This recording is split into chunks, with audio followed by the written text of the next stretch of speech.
कहते हैं कि सुहागन स्त्रियों को, पतिव्रता नारियों को सूर्य अस्त के बाद घर की चौखट के बाहर कदम नहीं रखना चाहिए। रात्रि के 12 बज रहे हैं, तुम अपने घर में सास ससुर को, पति को, बच्चों को छोड़कर के निर्जन वन में आ गए।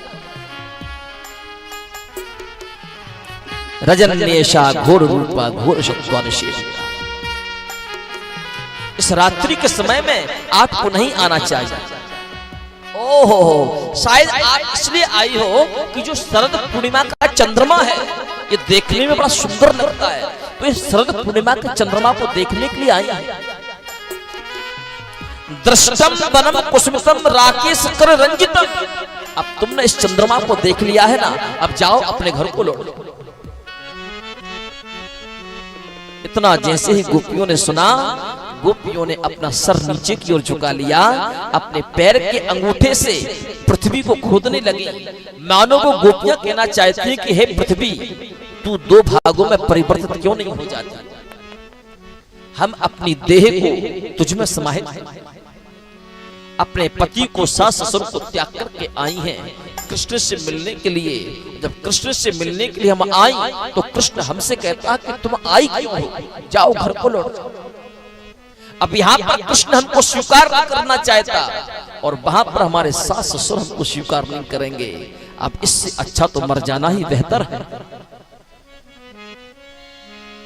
यहाँ पर भगवान एक पतिव्रता नारी का रहस्य गोपियों को सुनाते हैं। गोपियों, पतिव्रता नारी में कितनी शक्ति होती है, ध्यान से। भगवान कहते हैं कि एक पतिव्रता नारी थी, उसका पति परदेश गया था, 1 वर्ष का उसका बेटा था। उसका बहुत बड़ा एक चौक था, उस चौक में एक हवन कुंड था। आज भी पतिव्रता नारी अपने नन्हे से बालक को लेकर के उस चौक में, उस आंगन में बैठ गई। नन्हा सा बालक घुटमन घुटमन चल करके उस आंगन में किलोल करने लगा, खेलने लगा। वो पतिव्रता नारी चुपचाप बैठी बैठी अपने कार्य को करती रही। उसी क्षण उसका पति परदेश से वापस लौट करके आया। पहले के समय में गाड़ी घोड़ा चलते नहीं थे, पैदल यात्रा करनी पड़ती थी हजारों किलोमीटरों। तो ना जाने कब से पति पैदल चल आ रहा था, थक गया होगा। वो जैसे घर के अंदर आया, आंगन में पत्नी बैठी हुई थी। पत्नी की गोद में सर रख करके उसका पति सो, उसकी नींद लग गई। थोड़ी देर बाद वो बालक चलते चलते चलते चलते जो विशाल एक हवन कुंड था, उस हवन कुंड के समीप पहुंचे। हवन कुंड में बड़ी वेग से अग्नि चल रही थी। पतिव्रता नारी ने जैसे अपने बालक को हवन कुंड के समीप पहुंचते हुए देखा तो विचार कर ही रही थी कि पति को जगाऊं, बालक हवन कुंड में गिर जाए। इतना सोच ही रही थी कि धम्म से उसका बालक जाकर के हवन कुंड में गिर गया। जैसे अपने बालक को हवन कुंड में गिरते हुए देखा, अब तो वो पतिव्रता नारी अपनी दोनों आंखों को बंद करके, दोनों मुट्ठी को बंद करके फूट फूट करके रोने लगी। उसके आंखों से निकले हुए आंसुओं की धारा जैसे उसके पति के चेहरे पर गिरी, पति की आंख खुली। जैसे पति उठ करके बैठा, उस पतिव्रता नारी ने तुरंत हवन कुंड की ओर दौड़। भगवान कहते हैं गोपियों, जैसे ही उस पतिव्रता नारी ने हवन कुंड में जाकर के देखा कि जैसे एक कमल के पुष्प पर एक सुंदर भौरा किलोल करता है, वैसे ही जलती हुई अग्नि की अंगारों के मध्य में वो नन्हा सा बालक किलोल कर रहा था। अग्नि भी उस बालक को जला। ये पति पर धर्म में ताकत है। इसलिए जाओ तुम भी अपने अपने पति की सेवा करो। गोपियां कहने लगी, श्याम सुंदर, जो पतिव्रता नारी की कथा आपने हमको सुनाई है, एक कथा हमको भी आती है, अब जरा हम सुनाती हैं, आप भगवान ने कहा सुनाओ। तो एक गोपी कहते हैं, श्याम सुंदर, एक पतिव्रता नारी और उसके जीवन का नियम था कि जब तक मैं पति की पूजा नहीं कर लूंगी, पति की सेवा नहीं कर लूंगी, तब तक दूध, जल, अन्न कुछ भी ग्रहण नहीं। सुबह उठ पहले स्नान करती, स्नान करने के बाद पति के स्नान की तैयारियां करती, प्यार से पति को जगाती। पति देव स्नान करते, पूजन का थाल लेकर के पति को तिलक लगाती, पति की आरती उतारती, केसर वाला गर्मा गर्म दूध पति को लेकर के आती, पति दूध पीता, उसमें से बच जाता तो वो पीती। ये उसका प्रतिदिन का नियम था। अपने हाथों से भोजन बनाती थी, पति भोजन करता था, उस थाली में जो बचता था फिर वो पाती थी।